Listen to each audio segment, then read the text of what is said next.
Hey, what's up, guys? Today I want to do a very interesting new little thing. I haven't done one of these rankings or my favorite things list. So I'll be ranking all 9 Texas Chainsaw Massacre films. So again, this is one of my very underrated series that I always enjoy. There's a lot to like about some of the. There's a lot to like about this series that has kind of did its own thing over the years, never a consistent tone.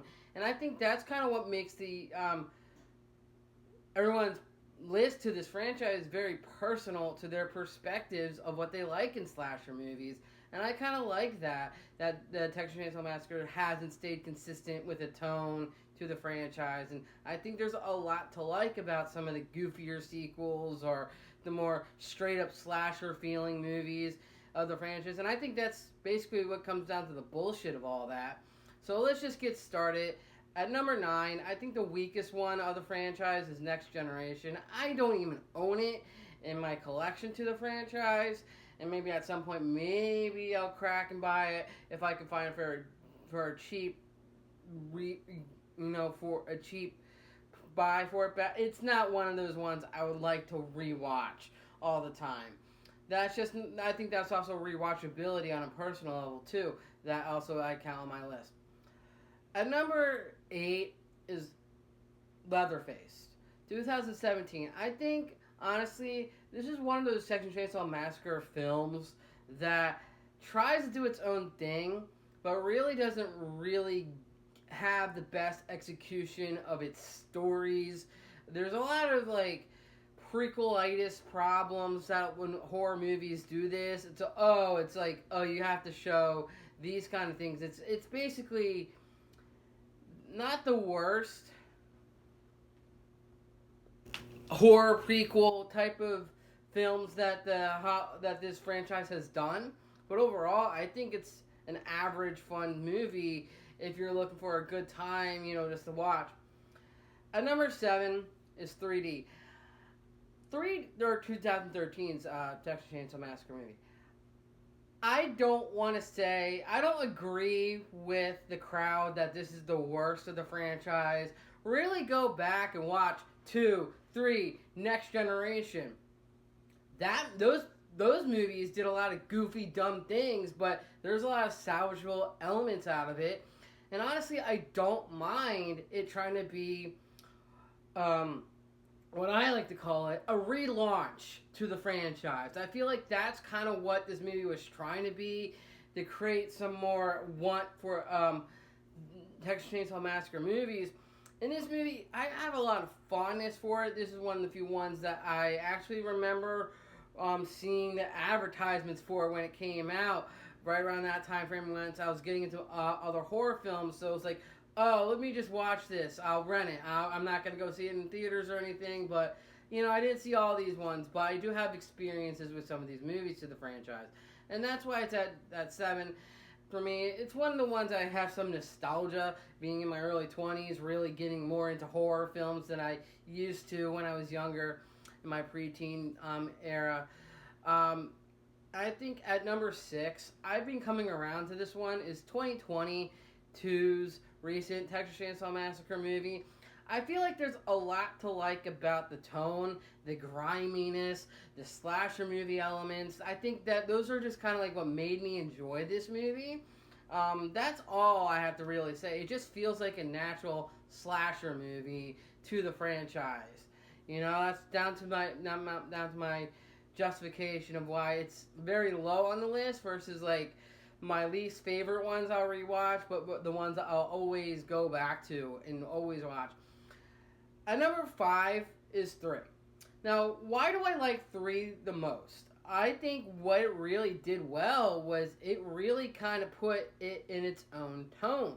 The first one was more of a serious griminess, mental playing with your mind, with the implied violence that really kind of made it more fearful. And it took a little bit of the goofier elements from the second movie as well. Basically, if you were to want to watch the Texas Chainsaw Massacre, the first one, in the skin of the second movie, this is what the third movie is. Take the skin of the original, but shoot it like the second movie. And I love the goofiness of this movie. It's really stupid but enjoyable. You know, it's a stupid but fun movie that you can probably have a few beers with and really kind of say, you know what? This movie has been really slept on, and I haven't seen anybody give this movie praise for what it did. You know, it really kind of really put the tone that I felt like the Texas Chainsaw Massacre should have had. Griminess with goofiness and run with it. I think there's a lot of other movies that kind of did that in the franchise. Like I said, some of the sillier movies, but again, this is on my personal list, and that's why it's at number 3. At number 4 is Beginnings, the prequel sequel to the 2003 remake, and honestly, this one's actually really fun. I remember watching this movie. And overall, I remember watching this movie and renting it every once in a while growing up when I was getting to that preteen era of, you know, getting more into horror and stuff. Honestly, this one's just a fun slasher movie with the Texas Chainsaw Massacre formula. You know, I'm not saying it doesn't have the goofier elements, but it really kind of stayed with that griminess, the grittiness, the nasty kills. Honestly, a very overall enjoyable movie to the franchise. At number 3, I had to put this here because I do find a lot of enjoyment to the second one, too. Honestly, I do find a lot of enjoyability factors towards this one. I just don't say it's one of my favorites. I don't always go back to it, but it's always tied with the 2 or 3. It just depends on my mood and what kind of movie I really want to watch. Like a fun, goofy horror comedy type of movie versus like a more straightforward slasher film.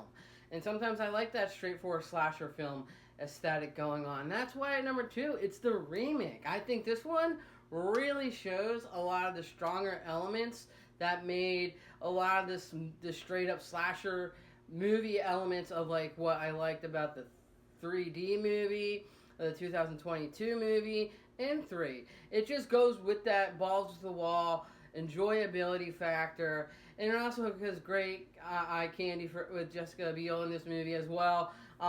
Overall, I can just go on the bullet points of why I really enjoy this remake just as much as at number 1, the OG original. This one, I have a very interesting story with this franchise before I get into why I really love this movie.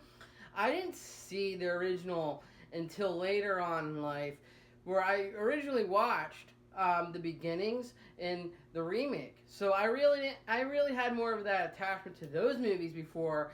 But you know, I was like 14, 15, I believe, at like a resort, and they had like a screening of the original, and that was like right at that time frame I was getting into horror films, and I just fell in love with it. I love the tone. I like the weird, crazier elements of this movie. As much as, yeah, I know that's what Tobe Hooper tried to go with, but honestly, I'm not saying that's 100% true. I kind of feel like there's a lot of elements that could have worked. Honestly, like I said, the atmosphere, the tone, the psychotic characters, Leatherface kind of coming on as like a puppet to people who are playing with it. And I felt like that's kind of what made, like I say, my reasons for why I like certain ones that have Leatherface in it. Like I say, 3D really shows that similar aspects that I like. You know, I don't mind seeing Leatherface as his own killer. I think sometimes, you know, when he's more when he has his family controlling him, it really feels like they don't allow Leatherface to be his own killer versus just kind of like, oh, he's just a pawn. And I don't mind it when he's allowed to be his own killer. I think that's what makes this franchise work, and that's why I do defend. I am a defender for the 2013 movie, the 2003D movie. I know I should have put it up higher, but it's not it's not the best made Texas Chainsaw Massacre. But out of the novelty of it, really kind of feeling like it's trying to be a throwback to 2, 3, and Next Generation. I like that vibes, but it's not the strongest. But that's why this is my list, like I said. Tell me down below what your ranking for the Texas Chainsaw franchise is, and maybe I'll do some other lists like this for other slasher franchises, I really dig.